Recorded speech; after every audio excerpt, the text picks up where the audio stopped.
नमस्कार दोस्तों, market money education के यूट्यूब चैनल पर आपका बहुत बहुत स्वागत है।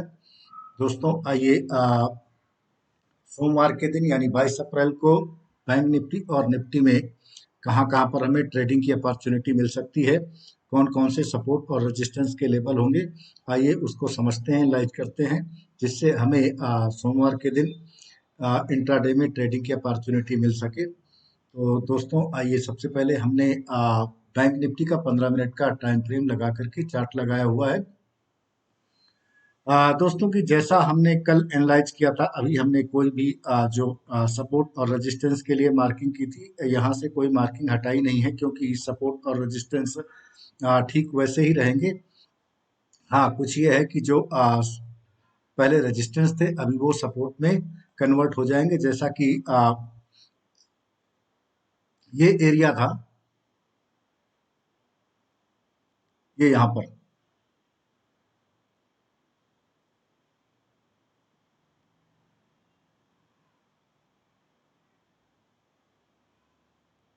47,000 का ये एक स्ट्रॉन्ग सपोर्ट एरिया बना हुआ था। कल यहीं पर मार्केट इसके ऊपर क्लोजिंग हुई थी 47,100 के आसपास में, लेकिन आज मार्केट मार्केट काफी ज्यादा गैप डाउन खुली, इसलिए ये एक रेजिस्टेंस का एरिया बन गया था। तो देखते हैं कल के लिए हमें कहाँ पर अपॉर्चुनिटी मिल सकती है। आज मार्केट ओपन हुई और ओपन होते ही ये थोड़ा सा नीचे एकदम शार्प सेलिंग आई। जिन्होंने पुट कल बीटीएसटी के लिए लिया होगा, उन लोगों ने यहाँ पर प्रॉफिट बुकिंग की होगी। इसके लिए इसके बाद तुरंत बाद ही 15 मिनट में ये शार्प ही ऊपर आ गई, और इसके बाद जब दिन का हाई तोड़ने लगी तो पॉजिटिव कैंडल नहीं बन रही थी, इसलिए हम बुलिश नहीं थे, क्योंकि आगे 47,000 पर ही ये जो रेजिस्टेंस कल का था, सपोर्ट था, वो आज रेजिस्टेंस बन गया था। इसके पहले ही यहाँ पर जब इसने कुछ 5 मिनट में स्ट्रक्चर ब्रेक किया था, तो हमने एक कॉल साइट की एक ट्रेड ली भी थी, जिसको हमने टेलीग्राम चैनल पर शेयर भी किया था, और उसने बहुत अच्छा, देखिए कहाँ पर मैंने शेयर किया था, ये देखिए, ये 360 का 43,000 का कॉल था, और इस लास्ट जो क्लोजिंग आई है 800 के आसपास, यानी डबल से भी ज्यादा इसने दिया था। हालांकि हम इतनी देर तक नहीं रुके थे, बाकी हमने सारा निकाल दिया था, सिर्फ एक लॉट था, और जिसमें 60-70 पॉइंट का हमें प्रॉफिट लेकर के निकल गए थे। एक लॉट ही पड़ा था, जिसने बहुत अच्छा प्रॉफिट दिया था। तो आइए समझते हैं कि कल के लिए हमें कहाँ पर अपॉर्चुनिटी मिल। आज की फाइनल क्लोजिंग हुई है 47,614 के ऊपर, और एक बुलिश क्लोजिंग है। और चूंकि कल एचडीएफसी बैंक का रिजल्ट भी आना है, इसकी वजह से बैंक निफ्टी और निफ्टी दोनों में ही एचडीएफसी बैंक का अच्छा खासा वेटेज है। इसमें अगर एक पॉजिटिव रिजल्ट आता है तो ये बैंक निफ्टी कल 48,000 का लेवल भी देख सकती है, या इसको इसको भी ब्रेक कर सकती है, इसके ऊपर भी जा सकती है। हालांकि 48,000 का एक साइकोलॉजिकल रेजिस्टेंस बना हुआ है। पहला रेजिस्टेंस आपको ये जो एरिया है, ये वाला पहले हमने जो मार्क किया हुआ था, ये रहेगा ही रहेगा। इसके ऊपर जाती है तो हमें एक 48,000 का कॉल साइड में, क्योंकि ये आपको यहाँ पर देखिए किसी प्रकार के कोई रुकावट नहीं है। इसके बाद एक शार्प सेलिंग आ सकती है, कहाँ तक आ सकती है, 48,068 तक, यानी इस लेवल तक हमें कॉल साइड की अपॉर्चुनिटी मिल सकती है। फिर इसको अगर ब्रेक करती है 48,000, तो 48,200 फिर 400 का लेवल हमें कॉल साइड में मिल सकता है। ये रही बात, अगर यहीं पर फ्लैट ओपन होती है तब की बात है, या अगर थोड़ा सा गैप अप ओपन हो जाती, इसके ऊपर कहीं ओपन होती है, तो हमें वेट करना चाहिए। ये थोड़ा सा प्रॉफिट बुकिंग आकर के इस एरिया में कहीं थोड़ी देर रुकती है, फिर इसको अगर ब्रेक करती है, ब्रेकआउट देती है, तब हमें अच्छी अपॉर्चुनिटी यहाँ तक के लिए 48,000 तक के लिए मिल सकती है। लेकिन हमें 48,000 पर पुनः जो है एक बार प्रॉफिट बुक करना होगा। और अगर फिर से कल गैप डाउन ओपन होती है, बड़ा गैप डाउन ओपन होती है, कहीं 47,000 के आसपास ही ओपन होती है, तो भी अगर पॉजिटिव रिजल्ट आया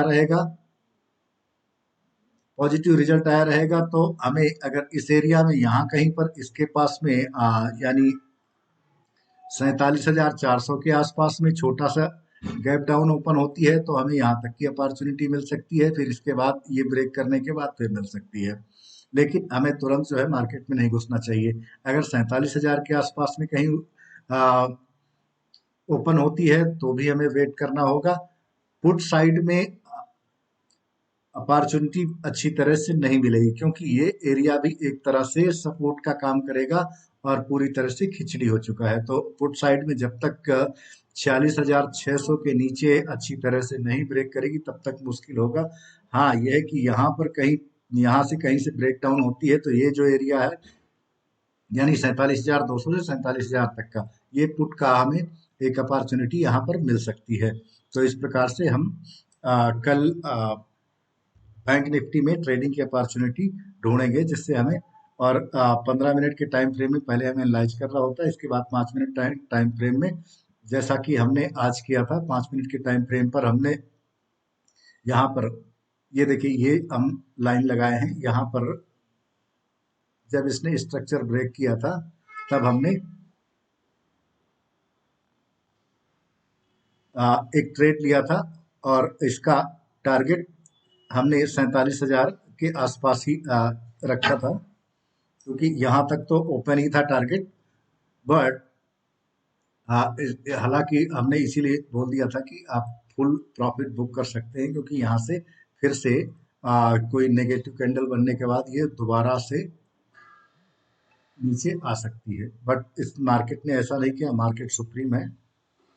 इसने जैसे ही 50 ईएमए को ऊपर ब्रेक किया दोबारा से इस कैंडल से, तब इसने एक अच्छा खासा मोमेंटम दिया, और ये सारे दिन बुलिश ही रही आज। तो इस प्रकार से सपोर्ट और रेजिस्टेंस के माध्यम से हम मंडे को ट्रेड खोज सकते हैं। आइए देखते हैं निफ्टी में कहाँ पे अपॉर्चुनिटी मिल सकती है। निफ्टी और बैंक निफ्टी का एनालाइजेशन करीब करीब सेम ही रहेगा, क्योंकि निफ्टी और बैंक निफ्टी दोनों ने ही सेम आज मोमेंटम किया। जैसे ही निफ्टी ने यहाँ पर 50 एमए का ब्रेक आउट दिया है, इस स्ट्रक्चर को ब्रेक किया, देखिए। हालांकि यहाँ 50 एमए के ब्रेकआउट पर ज्यादा विश्वसनीय नहीं था। ये जब कल का जो लो था उसको ब्रेक किया, तब इसने अच्छा खासा मोमेंटम दिया। यहाँ पर हालांकि थोड़ी देर इसने जो है कंसोलिडेशन भी किया, इसके बाद भी हालांकि पूरी तरह से वो नहीं करती रही, एकदम शार्प नहीं गई, लेकिन पूरा दिन बुलिश ही रही। यहाँ पर हमने, ये देखिए, 5 मिनट का एक ट्रेंड लाइन भी ब्रेक किया था। यहाँ पर जैसे ही इसने टच किया, ये और ये, इसके बाद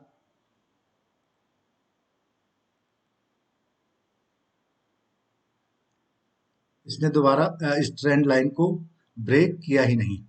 ब्रेकआउट के बाद इसने ब्रेक किया ही नहीं, तो इसमें ही बुलिश मोमेंटम रहा।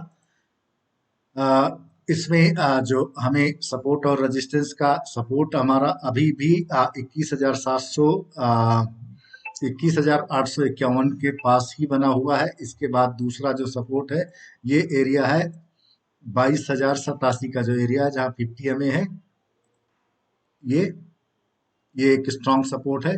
अगर गैप डाउन खुलती है, तो फिर हमें 21,900 की पुट साइड में फिर से अपॉर्चुनिटी मिल सकती है। लेकिन अगर गैप अप ओपन होती है, तो हमारे लिए टारगेट ओपन है कहाँ तक का, ये एरिया तक का, 22,300 के आसपास में, यहाँ तक का टारगेट हमें ओपन रहेगा, क्योंकि एक शार्प सेलिंग यहाँ से आई हुई है।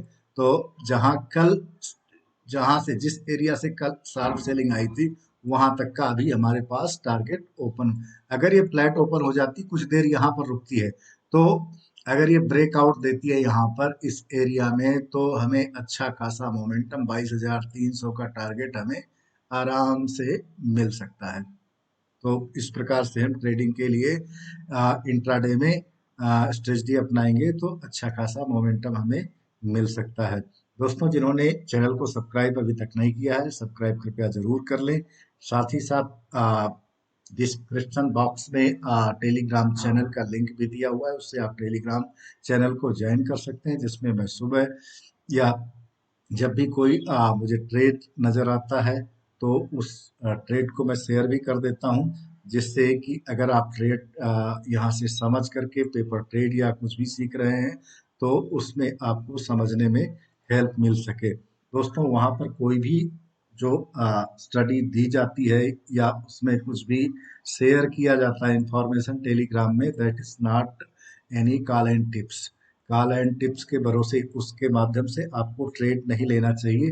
सिर्फ आप पेपर ट्रेड कर सकते हैं। अगर आप किसी प्रकार का ट्रेड लेते हैं तो उसकी मेरी कोई रिस्पॉन्सिबिलिटी नहीं है। कृपया ट्रेड को अच्छी तरह से पढ़ करके समझ करके जब तक आप सीख नहीं लेते हैं तब तक आप रियल मनी से ट्रेड बिल्कुल ना करें। आप सीख करके ट्रेड करेंगे तो डेफिनेटली आप पैसा बनाएंगे। अदरवाइज अगर आप कॉल टिप्स ये सोचेंगे कि कॉल टिप्स से पैसा बना लें तो कभी वो चाहे कोई भी हो जो भी आजकल टेलीग्राम चैनल पर या व्हाट्सएप के ग्रुप से या रोज आपको जरूर कॉल आते होंगे कि कॉल टिप्स ले लो कॉल टिप्स ले लो उससे सिर्फ आपका पैसा ही बर्बाद होगा आपको फायदा नहीं मिलेगा। इसलिए किसी कॉल टिप्स के सहारे ना रहें। बेहतर है कि आप अच्छी तरह से मार्केट में अगर आप अपना करियर बनाना चाहते हैं यहाँ से पैसा कमाना चाहते हैं डेफिनेटली पैसा कमा सकते हैं लेकिन इसके पहले सीखना जरूरी है।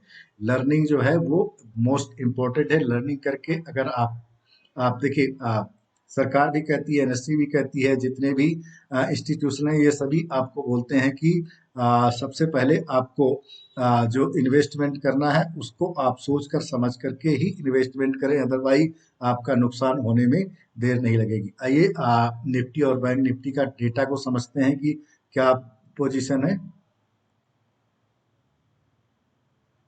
ये रहा आपका बैंक निफ्टी का डेटा ओपन हो गया। अब यहाँ पर देखिए सबसे ज्यादा जो पुट राइटिंग है इस एरिया में यहाँ पर 48,000 पर ही पुट राइटिंग है। अभी 48,000 तक का हमारे पास टारगेट ओपन है क्योंकि क्लोजिंग आई है इस एरिया में। यहाँ से 48,000 का टारगेट हमें ओपन है। 48,000 पर एक तगड़ा जो है वो आपको रेजिस्टेंस देखने को मिलेगा। इधर डाउन साइड में 47,000 का जैसे जो पहले एक सपोर्ट बना हुआ था रेजिस्टेंस बना हुआ था आज के लिए वो कल के लिए अगर इसके ऊपर ही खुलती है तो ये सपोर्ट का काम करेगा लेकिन इसके नीचे खुलती है तो ये रेजिस्टेंस का काम करने लगेगा क्योंकि यहाँ से ये जो पुट राइटर है वो भाग जाएंगे और यहाँ पर कॉल यानी से कॉल सेलर जो है वो इकट्ठे हो जाएंगे। इसलिए इस प्रकार से हमें ध्यान देना होगा। आइए निफ्टी में देखते हैं निफ्टी में क्या सिचुएशन रहेगी। निफ्टी का डाटा क्या कहता है। हाँ निफ्टी में देखिए पुट राइटिंग जो है 22,000 के आसपास में है। 22,000 से नीचे जाना अगर इसके ऊपर ही खुलती है तो 22,000 के नीचे नहीं जा पाएगी। यहाँ पर बहुत सारे और देखिए 22,200 पर कॉल राइटर है 22,300 पर है फिर इसके बाद 22,500 पर है। पुट और कॉल की दोनों की रेशियो करीब करीब बराबर है यानी डाटा जो है वो न्यूट्रल है या ना तो पूरी तरह से बुलिश है और ना तो पूरी तरह से बेरिश है। तो इसलिए इस प्रकार से हमें हालांकि ये चेंज हो जाता है 2 दिन की छुट्टियां भी हैं बीच में और मंडे को ओपन होगा तो ये डाटा तभी काम करता है लाइव मार्केट पे 10-11 बजे के बाद ही इसका सही उपयोग किया जा सकता है। अभी से इसके बारे में कुछ नहीं कहा जा सकता लेकिन हाँ ये इतना एक अनुमान लग जाता है कि यहाँ पर हमें सावधान रहना चाहिए। यहाँ पर अगर इसके पहले कहीं ट्रेड लिया है तो इस एरिया में हमें प्रॉफिट थोड़ा बहुत जरूर बुक करना चाहिए। ये सपोर्ट और रेजिस्टेंस का काम करते हैं हमारे स्टॉप लॉस और टारगेट को लगाने में मदद करते हैं। तो दोस्तों आज का वीडियो यहीं तक के लिए फिर मिलते हैं एक नए वीडियो के साथ। तब तक के लिए नमस्कार।